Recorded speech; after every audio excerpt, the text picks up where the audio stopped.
ఛత్తీస్గఢ్ లో మరోసారి భారీ ఎన్కౌంటర్ జరిగింది. నారాయణపూర్ జిల్లాలో భద్రతా బలగాలు మావోయిస్టుల మధ్య ఎదురు కాల్పులు జరిగాయి. ఈ ఘటనలో దాదాపు 25 మందికి పైగా మావోయిస్టులు మృతి చెందినట్లు తెలుస్తోంది. మరి కొంతమందికి గాయాలైనట్లు తెలుస్తోంది. అబోజ్మడ్ లోని బట్టైల అడవుల్లో ఈ ఎదురు కాల్పులు జరుగుతున్నాయి. అక్కడ మావోయిస్టు అగ్ర నాయకుల బృందం ఉన్నట్లు సమాచారం. మావోయిస్టు అగ్రనేత నంబాల కేశవరావు అలియాస్ బసవరాజు ఈ ఎన్కౌంటర్ లో మృతి చెందినట్లు తెలుస్తోంది. అతడిపై 1.5 కోటి రివార్డు ఉందని పోలీసులు చెబుతున్నారు. అబుజ్మడ్ ఎన్కౌంటర్ ను నారాయణపూర్ ఎస్పీ ప్రభాత్ కుమార్ ధృవీకరించారు. మృతుల సంఖ్య మరింత పెరిగే అవకాశం ఉన్నట్లు తెలుస్తోంది.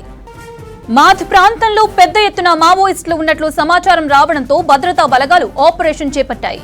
ఈ ఆపరేషన్ లో బీజాపూర్, నారాయణపూర్, దంతెవాడ డిఆర్జీ బలగాలు పాల్గొన్నాయి. ఇవాళ ఉదయం నుంచి భద్రతా బలగాలు మావోయిస్టుల మధ్య ఎదురు కాల్పులు కొనసాగుతున్నాయి. రైట్, ఇదే విషయంపై మరింత సమాచారం ధనరాజ్ అందిస్తారు. ధనరాజ్, నారాయణపూర్ లో భారీ ఎన్కౌంటర్ జరిగినట్లు తెలుస్తోంది. దీనికి సంబంధించిన వివరాలు ఏంటి? మౌనిత, ఛత్తీస్గఢ్లోని నారాయణపూర్లో భారీ ఎన్కౌంటర్ జరిగింది. ఈ ఎన్కౌంటర్లో చూసినట్టయితే మావోయిస్టులు 25 మందికి పైగా కూడా మరణించినట్లుగా సమాచారం అందుతూ ఉంది. అయితే ఓ వైపున చూసినట్టయితే నారాయణపూర్ కావచ్చు, అదేవిధంగా బీజాపూర్, దంతెవాడ సంబంధించినటువంటి ఈ 3 ప్రాంతాల్లో అబుజ్మడ్ కేంద్రంగా ఉన్నటువంటి మాద్ అటవీ ప్రాంతంలో ఉదయం నుంచి కూడా ఎన్కౌంటర్ కొనసాగుతూ ఉంది. ఈ ఎన్కౌంటర్లో చూసినట్టయితే భారీ ఎత్తున ఇటు మావోయిస్టులు ప్రాణ నష్టం జరిగింది. అంతేకాకుండా వాళ్ళకు సంబంధించినటువంటి కీలకమైనటువంటి సమాచారంతో పాటుగాను అదేవిధంగా డంపులను కూడా పోలీసులు స్వాధీనం చేసుకున్నట్టుగా తెలుస్తూ ఉంది. అయితే గత వారం రోజుల నుంచి చూసినట్టయితే ఓ వైపున ఆపరేషన్ కర్రగుట్టలకు సంబంధించినటువంటి ఎన్కౌంటర్లో చూసినట్టయితే మావోయిస్టులు 30 మందికి పైగా కూడా మరణించారు. ఆ తర్వాత చూసినట్టయితే వారం రోజుల వ్యవధిలోనే మరో 25 మందికి పైగా కూడా నక్సల్స్ వాళ్ళు భారీ మూల్యం చెల్లించుకోవడంతో పార్టీ మొత్తం పూర్వ వైభవం అంతా కూడా కోల్పోతూ ఉంది. ఓ వైపున చూసినట్టయితే ఆపరేషన్ ఖగార్ పేరిట చూసినట్టయితే ఇప్పటికే సిఆర్పిఎఫ్ కేంద్ర బలగాలన్నీ కూడా చాలా వరకు దూకుడు పెంచాయి. అదేవిధంగా ఛత్తీస్గఢ్కి సంబంధించి మావోయిస్టులకు కంచుకోటగా ఉన్నటువంటి ఈ అబుజ్మడ్కు సంబంధించినటువంటి ప్రాంతంనే ప్రధానంగా ఈ పారామిలిటరీ బలగాలు, సిఆర్పిఎఫ్, అదేవిధంగా డిస్ట్రిక్ట్ రిజర్వ్ గార్డులు కూడా పెద్ద ఎత్తున కూంబింగ్ ఆపరేషన్ నిర్వహిస్తూ కూడా నక్సల్స్ను కూడా మొత్తం మీద వాళ్ళను ఎన్కౌంటర్ దిశగా కూడా కూంబింగ్ ఆపరేషన్ కొనసాగిస్తుంది. ఈ క్రమంలోనే ఈ నారాయణపూర్ జిల్లాలోని ఉన్నటువంటి ఈ ప్రాంతంలో అంటే ఈ మాద్ దట్టమైన అటవీ ప్రాంతంలో నక్సల్స్ ఉన్నారనే సమాచారం మేరకు డిస్ట్రిక్ట్ రిజర్వ్ గార్డుతో పాటుగాను సిఆర్పిఎఫ్ సంబంధించినటువంటి బలగాలంతా కూడా పెద్ద ఎత్తున నక్సల్స్ను చుట్టుముట్టారు.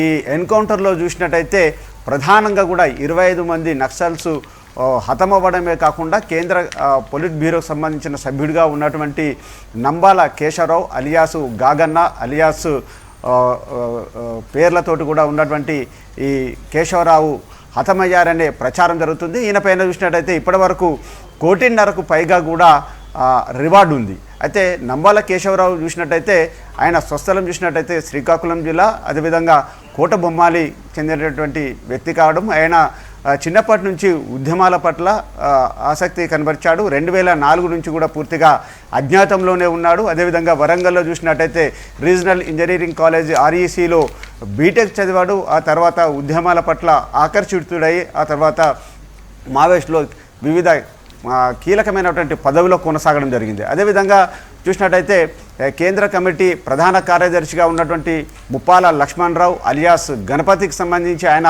వయోభారంతో ఉన్నటువంటి క్రమంలోనే ఆయన ప్లేస్లో కేశవరావును నియామకం చేపట్టారు. ఆ తర్వాత వివిధ పదవులలో కొనసాగుతున్నటువంటి కేశవరావుకు మొత్తం మీద ముప్పాల లక్ష్మణరావు వయోభారంతో ఉండడంతో ఆయన ఆ ప్లేస్లో కేంద్ర పొలిట్ బ్యూరో ప్రధాన కార్యదర్శిగా నియామకం చేపట్టడంతో కూడా ఇటు మహారాష్ట్రతో పాటుగాను ఒడిశా, ఛత్తీస్గఢ్ వంటి జిల్లాలలో చాలా వరకు జరిగినటువంటి పోలీసులపైన జరిగినటువంటి దాడుల్లో ఆయన కీలకంగా పనిచేశారు.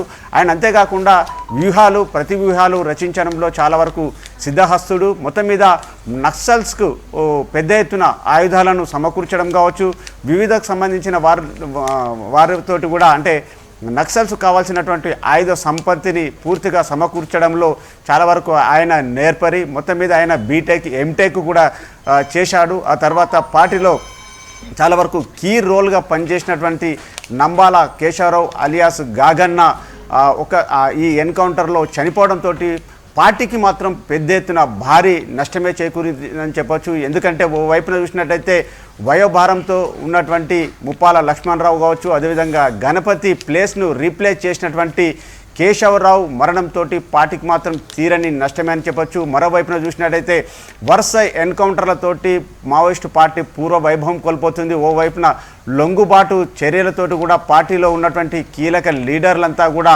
ఓవైపున ప్రాణ నష్టం కొనసాగుతున్నటువంటి క్రమంలోనే మొత్తం మీద అందులో ఉన్నటువంటి యూత్కు సంబంధించినటువంటి కొత్తగా చేరిన వాళ్ళంతా కూడా ఓవైపున ఎక్కడంటే తెలంగాణ ప్రాంతంలో కావచ్చు, ఛత్తీస్గఢ్ వంటి ప్రాంతాలలో వివిధ జిల్లాలలో ఎక్కడికక్కడ లొంగుబాట్లు జరుగుతున్నటువంటి క్రమంలో ఇక మొత్తం మీద దేశవ్యాప్తంగా ఉన్నటువంటి మావోయిస్టుకు సంబంధించినటువంటి ఉనికి మాత్రం కోల్పోతుంది. ఒక 4-5 జిల్లాలకు మాత్రమే ప్రభావితమైనటువంటి ఛత్తీస్గఢ్, నారాయణపూర్, దంతేవాడ, సుక్మా లాంటి జిల్లాలు కావచ్చు, అదేవిధంగా ఇప్పుడు ఉన్నటువంటి మాద్ అటవీ ప్రాంతం కావచ్చు, అబూజ్మడ్ కేంద్రంగా ఉన్నటువంటి అంటే మావోయిస్టులకు ప్రధానంగా కంచుకోట అయినటువంటి ఈ అబూజ్మడ్ కేంద్రంగా ఉన్నటువంటి ప్రాంతంలోనే నక్సల్స్ తలదూర్చుకున్నారనే విషయంపైనే ప్రధానంగా దృష్టి సారించినటువంటి పారామిలిటరీ బలగాలు, డిఆర్జీకి సంబంధించినటువంటి బలగాలంతా కూడా దిశగా నక్సల్స్ను చుట్టుముట్టి ఈరోజు ఎన్కౌంటర్లో హతమార్చడం జరిగింది.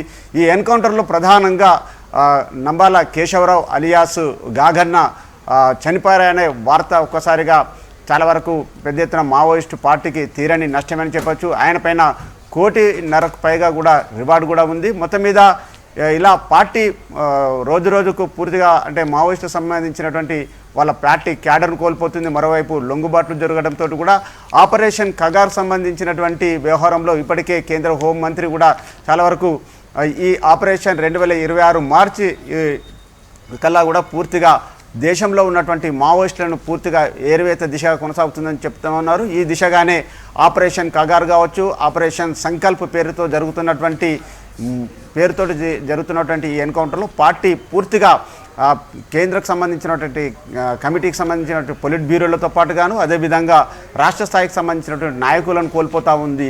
ఇలాంటి సిచ్యువేషన్లో మరి ఇక ఇప్పటివరకు జరిగినటువంటి ఈ ఎన్కౌంటర్ల మృతుల సంఖ్య చూసినట్టయితే 25కు పైగా కూడా పెరిగే అవకాశం కనబడతా ఉంది. మరోవైపున దీనిపైన కూడా మరికొద్ది సేపట్లో అధికారపూర్వకంగా ప్రకటన రావాల్సి ఉంది. మౌనిక.